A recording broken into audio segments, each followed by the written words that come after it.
penso que sí, penso que, a veure, l'aprovació, com us deia abans, l'aprovació abans de Nadal ha sigut l'aixecada de bandera i més, siguent per unanimitat, els 12 vocals van votar positivament a l'aplicació d'aquest nou pla estratègic, però sí que és veritat que s'obre la porta a un 2020 i penso que un 2021 amb molta feina i on no tot ho hem de deixar que ho faci el Consell Regulador, sinó que les empreses, els viticultors i tots els sectors implicats ens hi hem d'arremangar i pencar fort. Sí, sí. En una taula com la que hem tingut al Comunicat, on hi havia representants de l'Institut del Cava, hi havia gent de Corpinat, hi havia gent de la DEO Penedès o de Clàssic Penedès, hi havia persones també dels viticultors, de la pagesia directament. Quina sensació n'has tret tu? Que hi ha bona entesa? Que s'estan posant les vies per parlar-ne? O que cadascú va per la seva? Bueno, jo penso que com un bon vi, o com un bon vi base cava, un bon vi de mercat, penso que mai és tot un 100%, no? Jo penso que hi ha una mica de tot, és un copatge, és on hi ha molta inquietud, jo que sí que penso i m'il·lusiona, penso que hi ha molta inquietud, qualsevol foro, qualsevol taula rodona que s'organitzi es fa ple, vol dir que la gent té ganes de bellugar-se i de formar part d'aquest canvi, i això a mi m'il·lusiona, penso que és molt important en que això sigui així. Hem d'implicar més a la gent jove, penso que també en té moltes ganes i per tant hem d'obrir portes i donar molta confiança sobretot a la gent jove perquè faci aquestes coses, tant si s'equivoca com si no s'equivoca. Penso que aquest és el camí. Tu que comuniques molt bé i que tens molt clar això, i abans deies una frase que m'ha semblat lapidària. Jo amb 20 anys, o amb 30, era encara un pipiol, o encara no tenia molt clar què volia fer quan fos més gran. Això és el que has fet el paral·lelisme amb la denominació d'origen del cava, no? Com comunicaries tu perquè tots aquests temes que hem vist que han passat puguin entendre's millor? No vol dir que hagi de canviar o d'haver-hi més unitat o una diferenciació entre viticultura o els que acabin comprant el vi base o els que acabin elaborant, sinó com ho comunicaries tu perquè es pogués entendre millor? Jo ho comunicaria amb honestedat, amb contundència, amb claredat, més que amb contundència, amb claredat, perquè és a dir, aquí es tracta de que una part tan important del que és Catalunya, que és el món vitivinícola, que a mi em va quedar una idea molt clara quan el director de l'Incavi, el Salvador Puig, em va dir una cosa, és l'agroindústria més important que té Catalunya que deixa el saldo positiu més gran. Perquè tenim altres agroindústries potents, no? Com pot ser les càrniques, la fruita dolça, però també importem molt. En canvi de vi exportem molt, per tant el saldo és molt important. Per què dic això?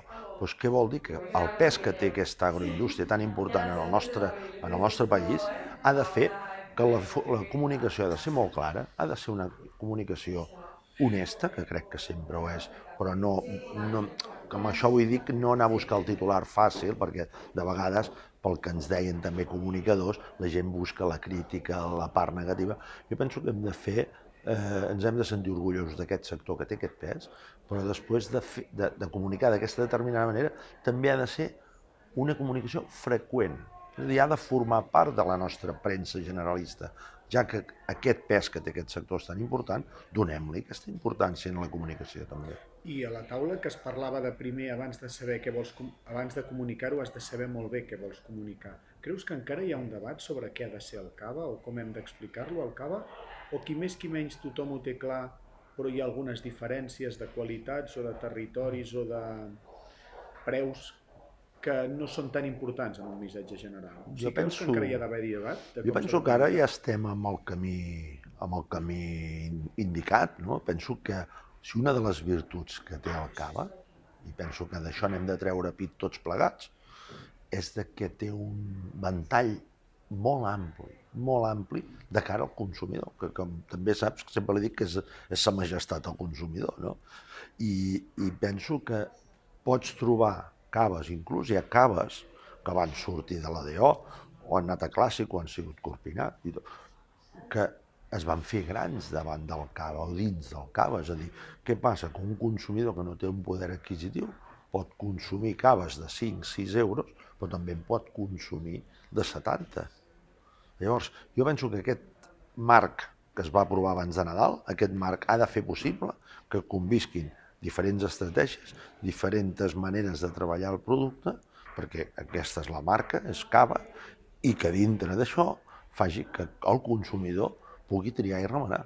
Jo penso que aquest és el marc i crec firmement, perquè penso que és el que ens...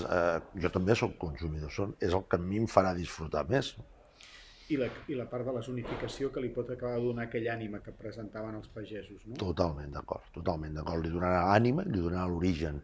I per tant penso que això hem de treballar-ho sumant-hi valor afegit tots plegats, perquè si aquesta cadena de valor no és sostenible en algun dels extrems o al mig, fa que això caigui. Per tant, hem de ser prou intel·ligents amb les empreses perquè els que controlem la part comercialitzadora sapiguem donar aquest valor afegit que per simpatia anirà en tota la cadena de valor. És que ara que estem parlant de comunicació, ho expresses d'una manera que, independentment de si una marca està dins d'un paraigua d'una DO o d'una altra, si comuniquen les mateixes coses, potser estan fent exactament el mateix. És a dir, tots aquests debats de si un han de tornar com aquell qui torna a casa d'un altre i aquelles sensacions una mica més egocèntriques, no? Però en canvi, si a l'hora de comunicar-ho tots anessin a la una, potser seria una manera de desllorigar això a curt o mig termini, perquè al final tothom estaria donant les mateixes informacions al consumidor final, no? Totalment d'acord, estic molt d'acord. Estem parlant de bombolles catalanes, estem parlant de sectors, i això no vol dir que una ni sigui millor ni l'altra és pitjor. Aquí ens hem de sentir, hem de començar a entendre, els que ens considerem o ens consideraven competents entre nosaltres, realment la competència no és. Si li donen un premi demà amb el meu col·lega, jo me n'haig de sentir orgullós, perquè això treballa en favor d'aquesta marca paraigües, que és la bombolla catalana, que és el Cava. Penso que tot això ens ha d'ajudar a treure en pit, no a diferenciar, perquè sí que és veritat, que és un sector molt endogàmic, molt en què nosaltres pensem, o sigui, ens ho posem a la boca, de sa majestat el client, el consumidor i tal, però després amb el llenguatge de gestos no ho fem. Convidem a la gent a venir a la Cava i parlem del nostre celler, de la nostra marca i tal. Hem de saber ser més generosos entre tots i ser capaços de comunicar al client final que el nostre producte és per fer-lo gaudir i perquè el disfrutin, tant si és d'una banda o és d'una altra.